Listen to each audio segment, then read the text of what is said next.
आजही आपण मगाचपासून या ठिकाणी आहात. साहेबांनी काय ते येणार आहेत का आणि पोलिसांचं काय म्हणणं आहे? विधान भवनाच्या समोर त्यांनी कापूस, सोयाबीन आणि कर्जाने भरलेले सातबारे घेऊन आंदोलन केलं. विधान भवनात त्या शेतकऱ्यांनी जाण्याचा प्रयत्न केला, पण पोलिसांनी आणि सरकारने दडपशाहीने ते आंदोलन दाबलेलं आहे आणि त्यांना सध्याच्या घडीला आझाद मैदान पोलीस स्टेशनवर नेलेलं आहे. एक शेतकरी आंदोलक तिथे झाडावर गेल्या 2 तासापासून चढलेला आहे. पोलीस आणि प्रशासन हर प्रकारे प्रयत्न करत आहे त्याला खाली उतरवण्याचं, परंतु त्या शेतकऱ्याच्या मनातला इन्किलाब इतका ताकदवर आहे की तो उतरायला तयार नाही. म्हणून त्याची समजूत काढण्यासाठी पोलिसांनी रविकांत भाऊ यांना विनंती केली होती की तुम्ही चला आणि त्याची समजूत काढा, त्याला खाली उतरवा, त्याच्या जीवाला धोका आहे असं म्हणून. इथे कॉर्नरपर्यंत त्यांना घेऊन आले आणि पोलीस प्रशासनाने परत त्यांना सांगितलं की आम्हाला तुमची आवश्यकता नाही, आम्ही आमच्या लेवलवर त्यांना काढणार आहे, आम्हाला रविकांत तुपकर यांच्या मध्यस्थीची आवश्यकता नाही, आम्ही हर प्रकारे त्यांना आमच्याच पद्धतीने काढू असं त्यांनी सांगितलं आणि पोलिसांनी त्यांना परत नेलेलं आहे. काय प्रामुख्याने मागणी आहे? कारण कर्जमाफी तर जाहीर केली असं मुख्यमंत्री सांगतात, पण तुम्ही जागतात समोर कर्जमाफी ही अत्यंत त्रोटक आहे, अपुरी आहे आणि फसवी आहे. जे आकडे सरकार सांगत आहे ते आकडे चुकीचे आहे.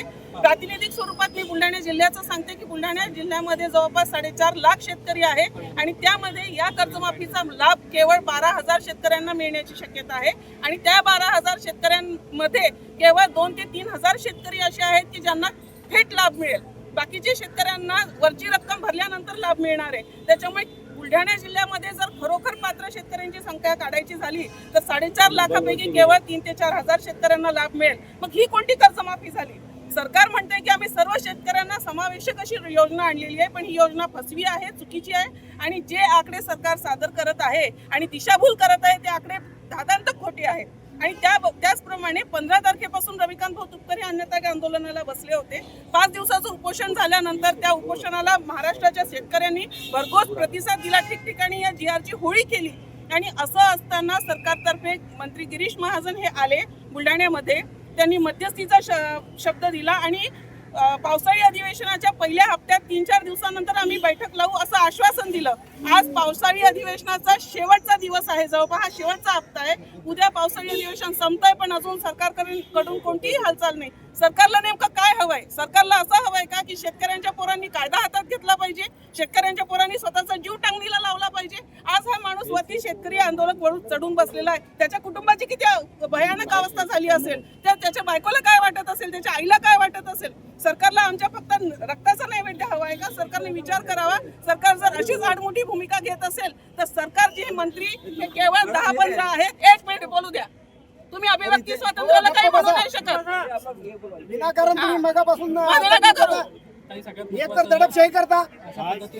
सरकार आंदोलन दडपत जरी असेल तरी सरकारला याचे उग्र परिणाम भोगावे लागतील, कारण सरकार हे कमी आहे. सरकार आमच्या जोरावर आलेलं आहे. उद्या शेतकऱ्यांनी ठरवलं आणि प्रत्येक शेतकरी रस्त्यावर उतरला तर या मंत्र्यांना, या सरकारला, या पोलीस प्रशासनाला पळताभुई थोडी होईल. शेतकरी हातात रुमणे घेऊन यांची कंबरड्या मोडतील.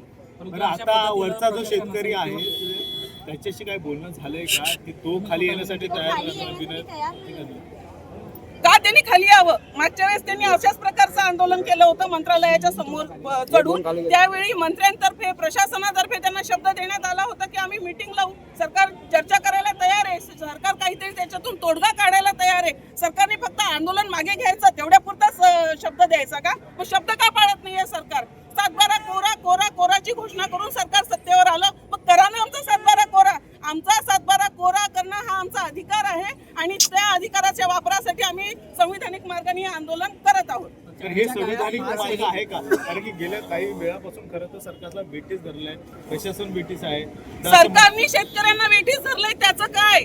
सरकारने शेतकऱ्यांना वेठीस धरलेलं आहे. सरकारने आम्हाला कोरा 7-12 करण्याचं आश्वासन दिलं, आमच्याकडनं मतदान रूपी आशीर्वाद घेतला, सत्तेत आले आणि सत्तेत आल्यानंतर आमच्याकडे दुर्लक्ष करतायत, आम्हाला लाथा मारतायत. ही पद्धत चुकीची आहे. खरं तर सरकारने आम्हाला वेठीस धरलेला आहे, त्याच्यामुळे हा प्रश्न तुम्ही सरकारला विचारायला पाहिजे. पुढची भूमिका आता सगळे मिळून ठरवू काय राहील पुढची भूमिका. प्रवीण परदेशींच्या दालनात बैठक होती. प्रवीण परदेशी बैठकीला आलेच नाही. मोबाईल थोडा मागे. आम्हाला त्या बैठकीचं मोबाईल मागे घे. निमंत्रण नाही. आतापर्यंत आम्हाला सरकारकडून कोणताही निरोप नाही, कोणताही शब्द नाही, काहीच नाही.